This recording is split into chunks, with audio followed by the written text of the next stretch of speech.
The Seattle Seahawks need to get up off the mat this weekend in Atlanta.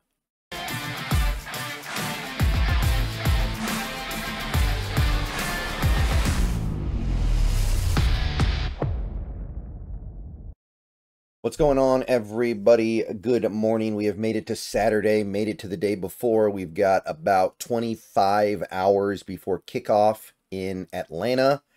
Seahawks trying to get up off the mat after a 3-game losing streak, trying to knock off a team that is on a 3-game winning streak. So we got to reverse some trends here. This pregame video is being powered by BetUS. And looking at this game, overall, I think my general feel and my general sense for this, and the thing that I'm really mentally focused on as we go into this game is that, unfortunately, not even 2 months into the season, 2 months into this new coaching staff's first season, we're finding ourselves in the exact same position that we've been in so much over the last decade. This has happened over and over and over again. It's happened with different quarterbacks. It's happened with different coaches.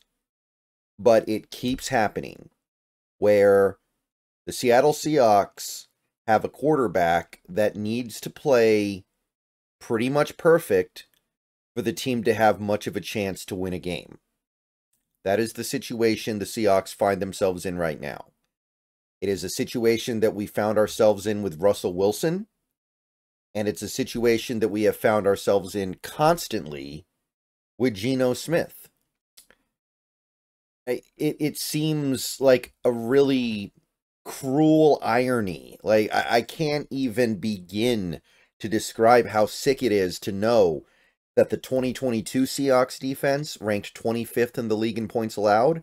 The 2023 Seahawks defense ranked 25th. And as of this moment, the 2024 Seahawks defense ranks 25th. And I don't think that trend is going to reverse this week. I don't think we're going to see anything radically different.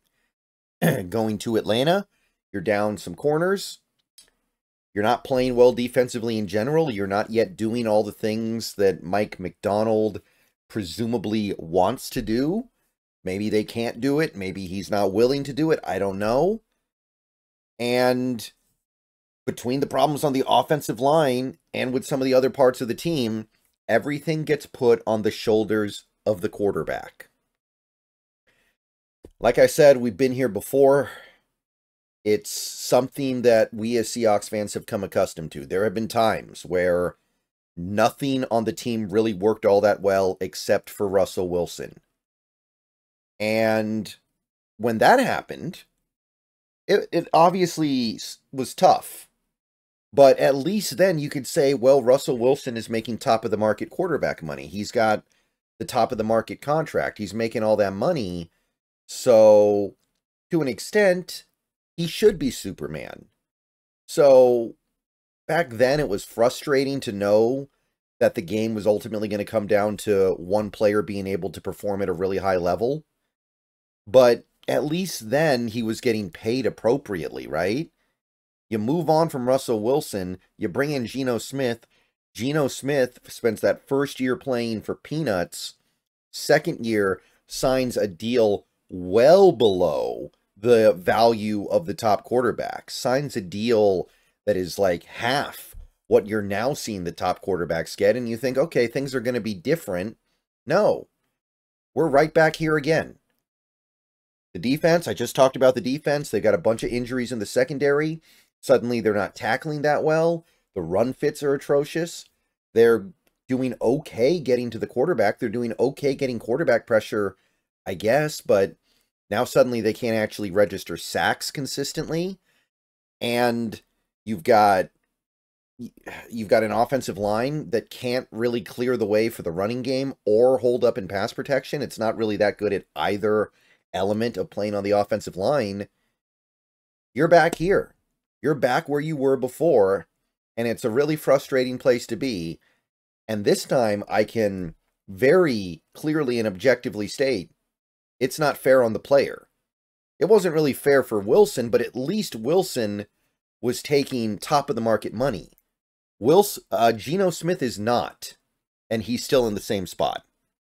So that's what I'm a little bit hung up on mentally, and that's what I'm thinking about going into this game. Real quick, though, before we go any further, I want to tell you guys about BetUS, the best online sportsbook and casino on the internet. Head on over there right now, make an account, use promo code YouTube150 to get a 150% deposit bonus on your first deposit up to $2,000. Also, 125% deposit bonus on your next 2 deposits up to $2,000. Throw down some money on some Seahawks Falcons overs. Bet the over-under on points, the over. Bet the over on Geno passing yards, Kirk Cousins passing yards, DK receiving yards, Drake London receiving yards. Find all those overs and hit them over on BetUS. Check them out. The best online sportsbook you can find. All right, so back to the game here, though. Yeah, that's where we are right now, guys. We have talented running backs, but we don't have an offensive line that is consistently blocking for them. We have talented receivers and talented tight ends, but we don't have an offensive line that will really allow them to get open down the field. We have good pass rushers, but right now we're trying to find our way against the run. We are so weak against the run right now, it's hard for us to even get to the point where our pass rush, which is good, means anything. Week after week after week, I look at these EPA charts, and the Seahawks are phenomenal on late downs. But they're not getting to late downs enough because they are atrocious on early downs. This is all about first down, setting up success later in the sequence. So nothing on this team is really working right now except for Geno Smith.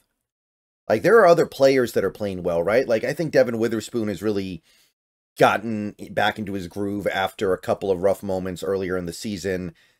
Mafe, of course. Derek Hall, of course. Leonard Williams, I think, is playing well, but there's no actual aspect of football that is working really well for the Seahawks right now, except for what Geno Smith can do.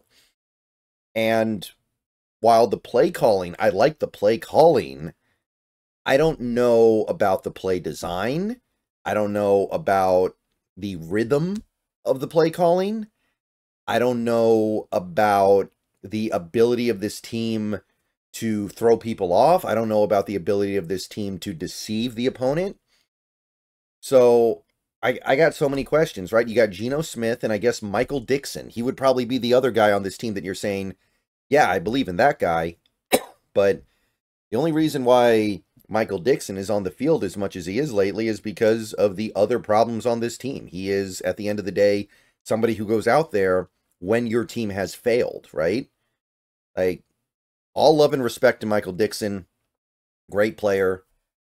Probably going to go down as the best punter in franchise history. One of the best punters ever, looks like. But that's not really the part of the team you want to be bragging about. So that's what we're going to have to do this weekend. And it makes me sick because, again, Geno Smith is on that moderate contract. He took that contract when other players that were seemingly less deserving and less capable got more. And still he finds himself here where he's not getting real support. It's not changing though, right?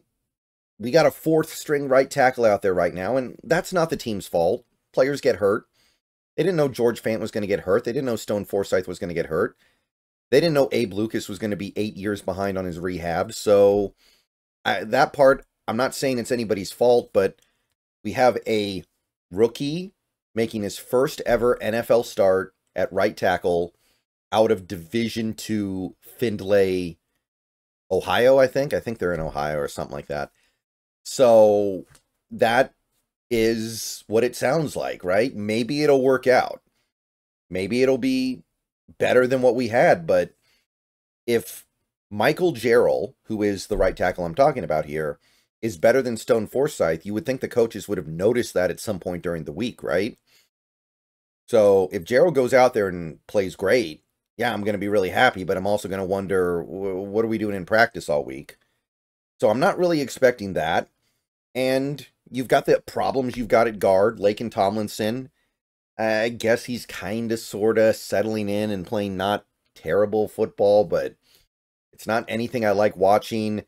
Anthony Bradford working through his crap pretty much every week, putting it on display that he is just overwhelmed at the moment. That's not going away. And without the ability to consistently protect, you've got what you've got. You've got a quarterback that is going to be under duress all day, and he's still going to have to find a way to be pretty much perfect. Now, the good news is the Falcons' defense is pretty bad. They've got a good corner in A.J. Terrell. He's a good corner. They got good safeties, Jesse Bates, and maybe they have Justin Simmons. Grady Jarrett's pretty good in the middle there, but he's getting older. Other than that, it's like they got no linebackers, especially this week with all the injuries. They got backups at linebacker. They got Matthew Judon as a pass rusher and really nothing else because Ebby Ketty has not panned out at all. They got...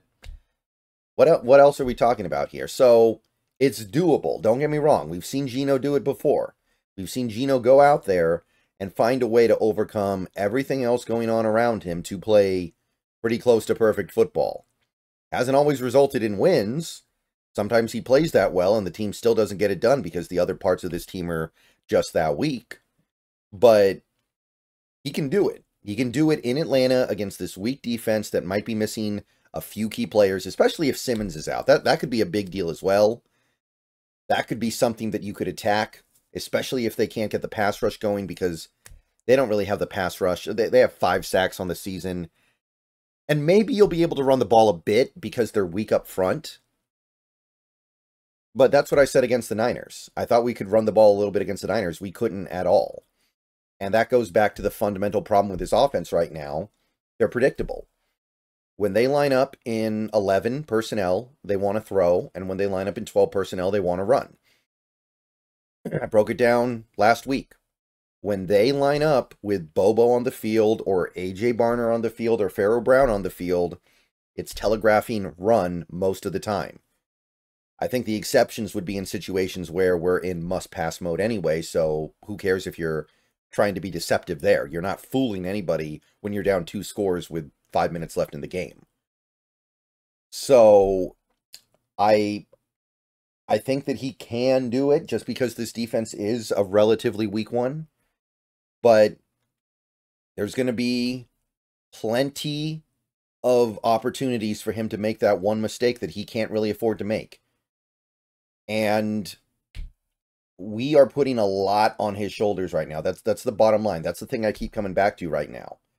And it's not right for any quarterback to be like that.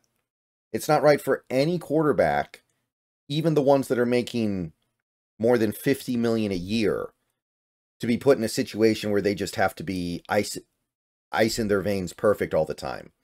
But it's certainly not right for a guy who is on this team-friendly, middle-of-the-road contract right now. So, that one hurts. That hurts. So, hopefully something else works in this game. Maybe we can run the ball a little bit. Like I said, Atlanta's front is a little bit weak. But this offensive line can make some weak fronts look pretty strong. Kind of did it against the Niners. Now, the Niners do have some really good players in that front. Falcons don't have that. They don't have Fred Warner. They don't have Nick Bosa. But you got to show me that that's going to even really matter that much. So, they'll produce. They'll put up their yards. They'll put up their points. I'm expecting fireworks. But is it going to be enough? Because you go to the other side of the ball. You go over to that Falcons offense, which has been cooking lately. And it's kind of held together by duct tape, don't get me wrong. Like Kirk Cousins lifting his leg like he's a male dog trying to take a leak in the pocket. Sometimes it just looks weird. I don't know how it's working, but it is. He's lighting it up right now. You know he's going to light up this defense. No Woolen, no Trey Brown, no Artie Burns, no Rayshon Jenkins. That's easy money for this Falcons passing attack. They got 3 receivers who have been very productive so far this year, and then they got Kyle Pitts. So basically 4 receivers that Kirk Cousins has all the confidence in the world throwing into at the moment. And then, of course, you got Bijan. And maybe Bijan's the guy we should really be scared about, given the fact that we can't stop the run lately. Obviously, he's not what I thought he was going to be coming out of college. He's not the super-duper star that I was anticipating coming out of Texas, but he's good. And there's absolutely an opportunity for him to have a monster game. Now, we're getting Byron Murphy back. At the very least, we're getting the front back, right? Maybe with Murphy out there, he'll be able to absorb those double teams, which he does very well. Combined with Leonard Williams being out there, you're going to be able to pull a lot of the attention in the middle there, free up the edge rushers, free up the linebackers. Maybe the linebackers will start actually filling their run fits a little bit better. So I could see the run defense improving in this game. I could see them actually turning in a decent performance, but what happens when it's 3rd and 7 and Kirk Cousins is dropping back and the Falcons got that really impressive, not that it was playing great earlier in the season, but it's a very talented and very good offensive line overall. And you've got nobody to cover this array of receiver talent. You've got nothing. You've got Devin Witherspoon. And then you're dragging the bottom of the barrel with rookies like Nehemiah Pritchett, who I love, but he's not ready for this. He's not ready for this Atlanta Falcons offense. Kobe Bryant, he has things he does that I like, but playing cornerback is probably not one of them. And then what happens if one of them goes down? Can you even imagine? Are we really looking at, like, is Julian Love going to have to play cornerback for a whole game? Are we putting D. Williams out there? It gets bad so quickly. But even if nobody does get hurt, what is Nehemiah Pritchett going to do in this game? We needed Woolen, and we don't get him, so I'm not going to count him out. I'm not going to rule them dead. I'm not saying they have no chance. Atlanta's a flawed team. Atlanta is also a team that has now won 3 straight games. They're due a loss. They've been kind of scraping by with some very fortunate wins, as well as some wins against weaker competition, where they didn't even look that good. And Seattle has to have this one. I mean, we start 0-4 in the conference. There's no way we're going to get a wild card. And the division is starting to slip away at that point, too. You go 0-4 in the conference, you're not going to be winning tiebreakers down the line. So Seattle's desperate. Atlanta is not. And I'm not saying that isn't going to be a factor here, but with no Woolen out there in Atlanta, in that dome where you know they're going to be ready to put up 500 yards if they need to, I'm sorry, I'm thinking something like Falcons 33, Seahawks 30. It'll be close. Maybe, hopefully, we'll be the last team with the ball. Maybe that's what this game is going to come down to. Who gets the ball last with 2 minutes left, down 3 or down 4, needing to go drive down and win the game. Maybe that's what it comes down to. If we're that team, I think we can win. We've been in that spot before. I will take my chances in that circumstance against this weak Falcons pass rush. And hopefully he can get it done in that spot. But you got to get to that spot first. And that doesn't even include the possibility that you do make those mistakes early in the game, because I don't think Atlanta's going to make those mistakes. We can't force turnovers. We have forced 1 turnover in the last 5 games we played, and it was an accident. And also probably a bad call. So we have no ability to force turnovers. We're not even close. So how can I possibly say that they're going to make mistakes to match any mistakes that we might make, or let us get a leg up in this game? I mean, Kirk Cousins is a guy who is capable of throwing a couple of howlers, but why would he ever do it against this defense in the state that it's in right now? Like, the problem when facing the Seahawks defense is you don't want to challenge Witherspoon and you don't want to challenge Woolen. Guess what? You don't have to worry about challenging Woolen. He's on the sideline. So now you just avoid Witherspoon, and you got plenty of other stuff you can do, throwing against rookies, throwing against guys that are ill-equipped to handle what's going on out there. So if he puts a single ball in harm's way in this game, I would be kind of surprised, because why would you ever need to? All right, so we're going to be in it.